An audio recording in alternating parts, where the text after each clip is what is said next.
We clean the house before the housekeeper comes. We try to organize our books before we share them with the accountant. Let me organize my operations before I talk to someone. Be honest. Be honest in what you share so that they have a full understanding and they want to literally partner, collaborate with you on building something greater. Hi, it's Dave from Systemology, and today we are shining a light on business owners, having them share a little bit about their systems journey, where they're up to, and really to inspire some other business owners. I've got Kiva and Mindelyn from Mirror Group. So maybe just to start, Mindelyn, I'm not too sure if you would like to tell us a little bit about, the work that you do and the clients that you serve. Sure. Thank you so much for having me here, Dave. So, I am founder of Mirror Group. We are an evaluation, learning, and strategy consulting firm. People say, what does that mean? So, we make data and information meaningful, accessible, and actionable. We largely work in philanthropy with foundations and nonprofits. And so, we are the partners for assessing programs or initiatives and grant making strategy. We're taking those insights and making them actionable learning for staff, all the way from entry level staff to directors, executives, and boards. And when it's that time for strategy, strategic planning, and implementation, we partner on that as well. So that's what we do. Perfect. And Kiva, how do you support this mission? Yes, thanks. I'm so excited to have this conversation. But as Mindelin shared, I come in and support in a fractional director of operations capacity. So that can really run the gamut from typical operations around systems and processes, but also managing our other vendors that we have in terms of the finance space, IT space, law space, HR space, but also being that conduit for team related to operation function. So Asana is not working. Where's this? Where's that? So it's one of those things. I'm the finder Um, of all the stuff. I can already see you're the systems person. So I am curious, Mindel, if you see yourself as a systems person or not so much. You know what's so fun about all of this? In my own business, I had to realize that I'm not the systems person. And Yes. that's why we had to seek out Kiva and 516 Collaborative. With our clients, I have been the systems person. So I think it's always important to kind of draw that distinction. And Yeah. so, yes, I love systems.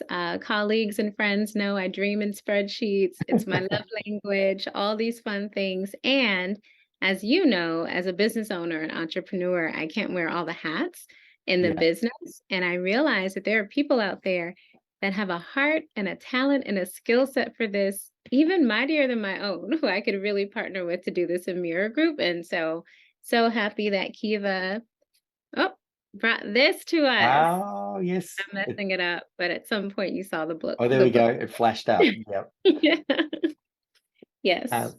and what size team have you got in the Mirror Group? Yeah. So, in the scheme of small businesses, we really are a micro business. I like to say tiny but mighty. And so, our team size is 8 full-time employees. We Yeah. also have 1099 subcontractors that we partner with. But yeah, we're tiny and mighty. Yes, yeah. And it sounds like, Kiva, you had brought the idea of systemology in. Can you tell us there a little bit about how I know we just before we hit record, it was I think you discovered us through OBM. Right. So yeah, tell us a little bit about how you came across systemology and what made you think, for the Mirror Group here, this would be a perfect fit. Yeah, definitely. Yeah, through my work, obviously in the operation space, whether it's EOS, we've talked about that. We've talked about all kinds of, traction, this. And so when systemology came out, it was actually one of the book club reads, I think we call them in our online business manager association. So I was like, oh, we're reading this. And it just made sense to me more than other things made sense to me in the same space. And I was like, oh, okay, I get this. I get this. So when Mindelin and we started with a strategy intensive just to really kind of brain dump everything of what she was experiencing, what was working, what wasn't working, where she saw the organization headed.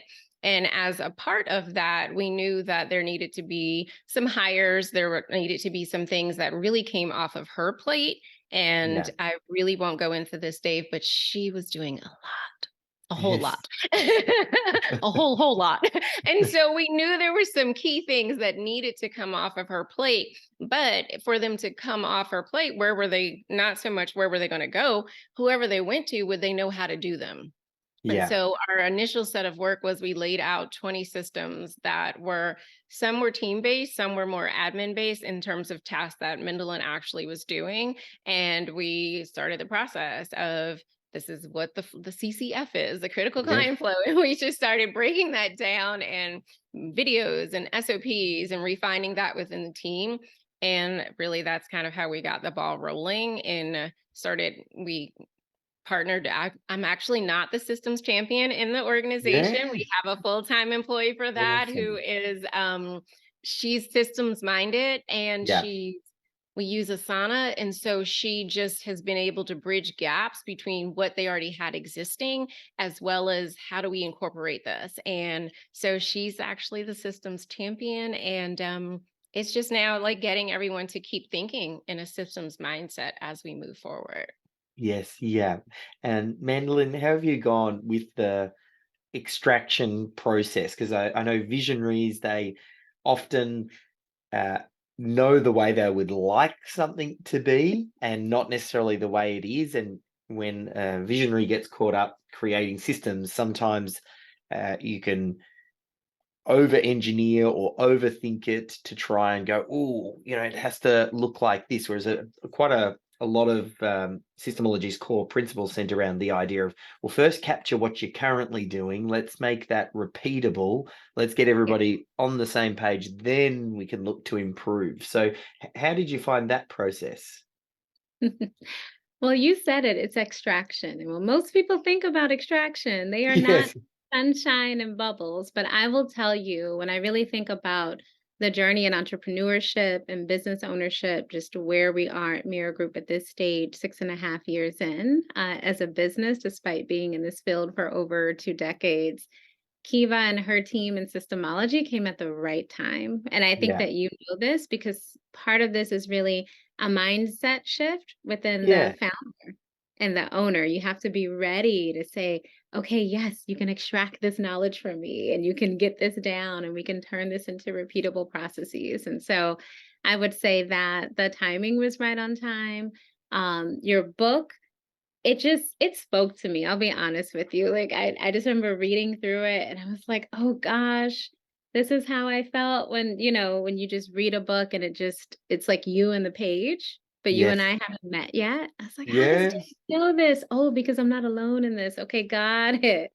And so that process, once the mindset is there, it's really about having the right partner to guide and Yeah. lead, I think. And so again, Kiva and 516 Collaborative are just phenomenal in that. So making sure that we could take the time to start with, okay, there are, I don't want to over exaggerate, but there were lots of systems we could have started Yeah. with.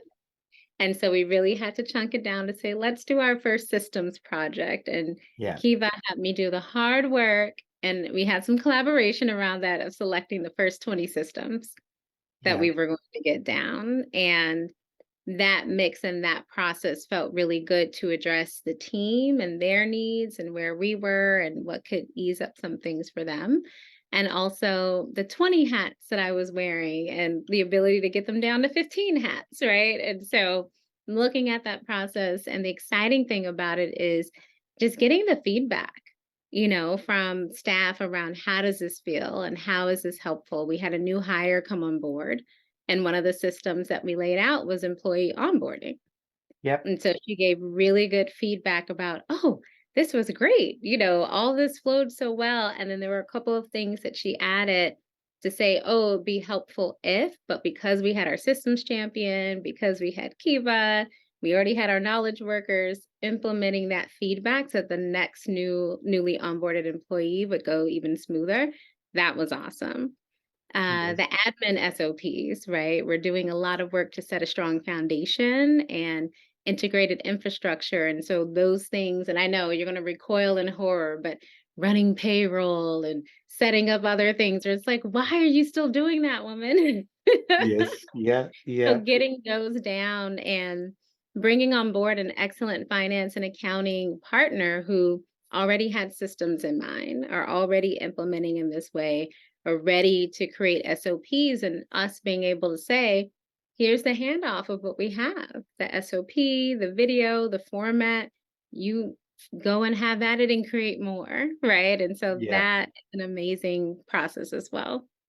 I'm Mhm. curious, Kiva, how do you spot when the business owner, like Mindelyn, was ready? Like, was it passing the book, or was it like certain characteristics that you can spot, or like what is it when? Because the business owner needs to be ready for this. Because I mean, Mindelyn, you articulated it perfectly well. Effectively, you're leading this for the team. So while you might not be the person doing the documentation or all of the processes, you still need to be able to say in front of the team, this is what we're doing, this is important, I back this is how we do things here. So I'm curious to know, yeah, Kiva, if you have any tips on how to spot when someone's ready. Yeah, that's a really great question. I think really for me, when I work with clients like Mendelin, it's that understanding of that I'm literally honest, it's going to be a mindset shift and see how they respond to that. If there's the recoiling and the everything is fine and we don't need to fix anything, you know that this probably is not the time to engage in this work with them, but also understanding whether or not there are signs of coachability and that your feedback, even in those intro sessions that she and I had in conversations, her husband is very systems minded. So, like, I was talking to both of them and it was hilarious because he's nodding in agreement on so many different things. But I think that was also important in that if I wasn't always able to convey a message, I literally back channeled and went like Yes. to the husband, but really seeing what that looks like and feels like in terms of how receptive are they when you start down this road into Yeah. this process and seeing what they're checking their temperature on this. And when we had those initial conversations, she was very much like, look, this is where we are. She had no hesitations whatsoever about pulling back the curtain. And I think that's another aspect is if an owner is not going to be transparent with you about what's really going on and let you do that deep dive, then it's really going to be a tough road to hoe because you're not going to fully know what's taking place behind the curtain, behind the facade of Yeah. everything's great and everyone's working well. And so she was very transparent, she was very receptive, very coachable, and like, hey, these are some things that I think you guys need to take a part in. And she really was like, okay, this is what we're going to do. This is how we're going to move this forward. This is who's going to be in charge. There was a spreadsheet or two. I will just not lie. There was a spreadsheet or two involved in our conversations, but it was really about those factors around. There was no hesitancy around this, but there was also that here it Mm. is. I'm gonna lay it out for you bare so that you know. And even along the way, it had we, had some hiccups in the beginning and we were able to work through those. But it's just now a process, like even though she says that's what she is for her clients, it's now a systems process that we're like, whenever we see something else take place in the business, we need a system for that because that Yes. so it's like now we have that process of like Yeah. continuous improvement on what we have, already done and when things are identified, but also that thinking of, hmm, we don't have this outlined and we need to have this outlined so that we have that necessary repeatability. So I think when you factor in coachability, willingness to be transparent, and truly just an openness to receive and collaborate, those are things that you want to look for. Yeah. Mandolin, I'm curious. You mentioned about having the systems champion. Was that someone that you recruited for this position, or someone that was already on staff? Like, was it obvious to you who that person would be? That's a good question. This is someone already on staff. And Yes. so the systems champion is real work plus an honorific title and a little extra for thankfulness for guiding this process. But this was a teammate who already has a systems brain, who Yeah. already thinks in that way. who, when we shared the book with her, was like, mm-hmm, yep, this makes sense, and had her own notes and comments. She was already one to give feedback, proactively improve processes, and to make recommendations. So we really had a natural systems chat, just waiting for your book and your framework Yes. and Kiva and her team to unleash her greatness. So that's what we did. And what we had to do was, again, because we're tiny but mighty, set aside some time and set that process for her to engage in the systems champ work. And so we set aside a portion of her time to say, okay, up to 5 to 10 hours a week, because we knew there would be surge times and there would be slower times, just as we were setting up the first 20 systems. And then her project work, 'cause we are consultants, was the other part of that. Yeah. Mhm. You mentioned about how to maybe step into this. That seems to be a big thing for a lot of business owners, especially when they're smaller. It's allocating the resources to this Oh, because yeah. it's you don't see an instant return always for the work. It's, systems build upon each other and there's a compounding effect and it takes time to change the culture. But you jump 6, 12, 24 months down the road and there's significant change, but it doesn't always feel that way at the start. Is there anything that really made you think, I'm going to make this investment to develop our systems culture? Or what was it for you that helped to justify the cost and allocating resources? Being smaller, it's harder too.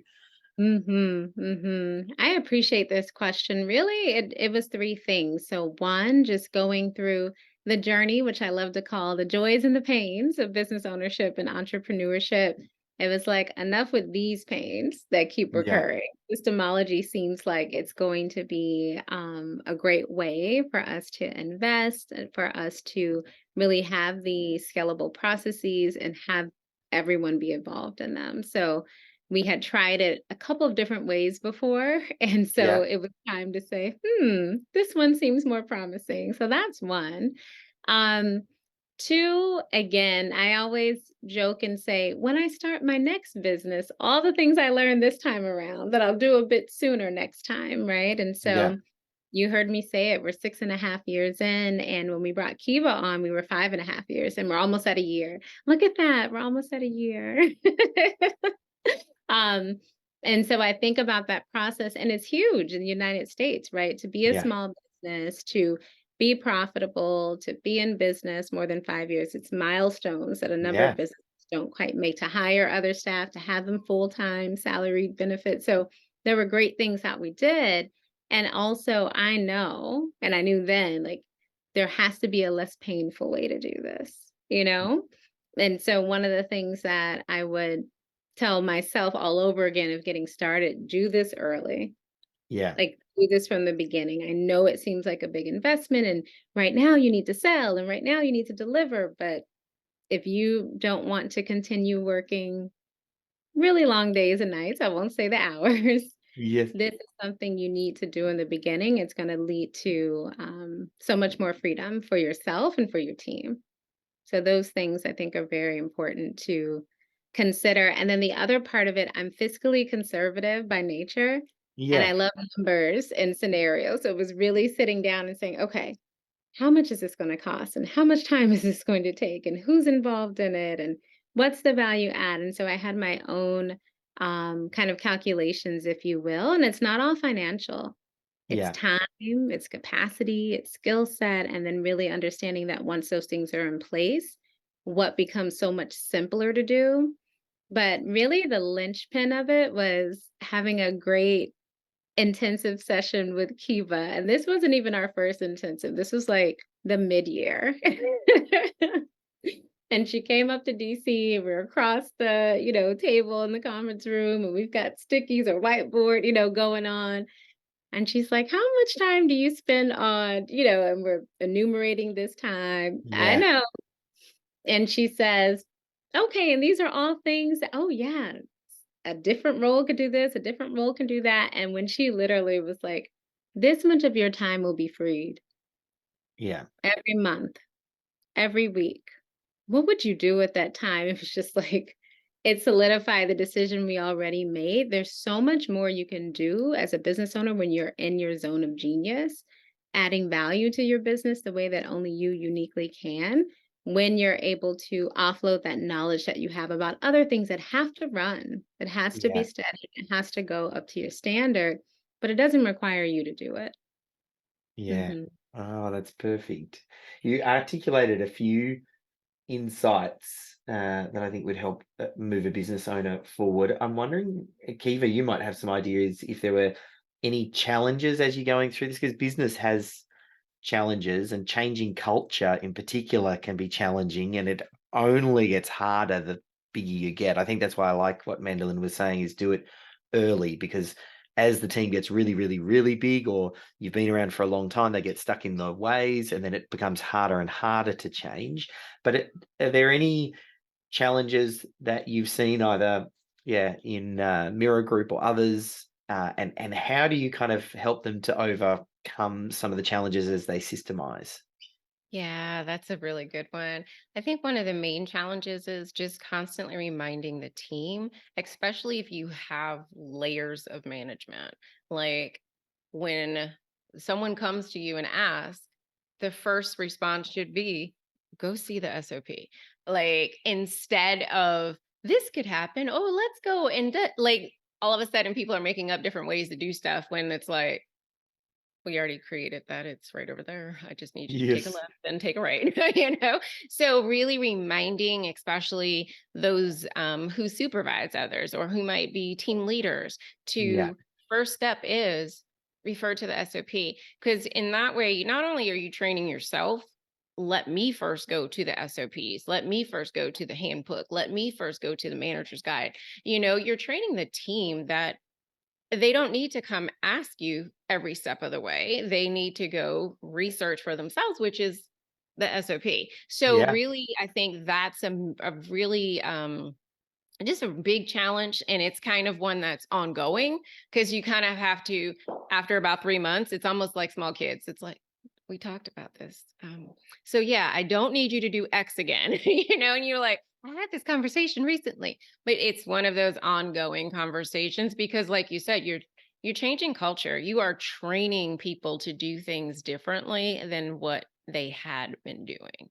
Yeah. So I think that's a huge challenge, and I think the other one is just the accessibility of the processes. Like, where do they exist? Are they in a resource like you have, like System Hub? Are they in your project management tool? Are they also in Google Drive? Where are they located and how does team access them? Because sometimes team wants to access them and want that to be their first place they go look, but they can't find it. Or, you know, if you're like me and you swear a certain word is in a document and you type that in Google, and no matter what happens, Google never gives you that particular document. So having these things readily accessible to the team so that, going back to number one, they're able to go research for themselves. I think those are really two of the big challenges that you come up against in this Yeah. work. Yeah. As you start to solve some of those challenges, Mindelin, and you watch this roll out, I don't know if any stories come to mind or any wins that you've had. I know you mentioned earlier you had the new team member come on board and she was reviewing and giving some feedback. That's a really great time to kind of reinforce the work that you're doing. But have there been any other stories that come to mind where you're like, that just became easier once we got process in place? For sure. So I mentioned that we've onboarded a new finance and accounting vendor. And so having those admin SOPs that we did with some of the finance and accounting related parts of the work, it was great to be able to say, you know, we still sit with them and I have the meetings and we walk through how I do what we do, but we were also able to send over SOPs and videos to say, Yeah, how I've perfect. been running payroll. This is the 401k allocation. This is the, you know, whatever the process might be. And I would always say to them, and I'm so glad you're here because you're going to make it better and you're going to make it more efficient. But this gives you a clear insight into what I have been doing so you can make it better. And again, when you have the right vendor partners, if you're a small business that's relying on vendors to help to shore up your back office, which is what we are and where we are, it's night and day because being able to articulate that clearly, having gone through the systemology process and having those resources, they've already turned around. Like, I kid you not, we just started onboarding them not too long ago. We had a meeting last week about payroll and reimbursement. We had another meeting the week before, and literally, I think it was sent Friday. It's like, here's a new reimbursement form. Here's a new process. Sign off on it. We'll create the SOP. Here we go. So that's one of the real benefits is vendor onboarding, to say we have a mirror group way of doing things. And I know you'll make it better and more efficient. Here are the resources that you have to do that. And even more so, I wouldn't say that was a lucky coincidence. We were looking for certain attributes and capacity among the vendors that we're choosing, but it also makes for really good selection criteria of what we're listening for when the firm talks about what they're going to bring, how they're going to deliver, and what they're going to do. Systemology is just a great additional resource to hear, like, are they speaking systems language? Because that's what we need right now, right? Do they have processes that are like, aha, this sounds like a systems, driven process. And it helps us to distinguish between the vendors that will work very well for us for where we are in our development and those that maybe are not the best fit at this time. I love that because it fits in with we talk about it when it comes to recruiting, and it's exactly the same for staff. And in business, it's not like family. You don't really get to choose your family. Your brother's your brother, your mum's your mum, and if they are a certain way, that's it. But in business, we get to choose. So we might as well choose systems-driven people, and building that into your recruitment and selection process is fantastic, because business just gets easier when it's systems-driven. It's more efficient. There are less mistakes. The business ends up being more profitable.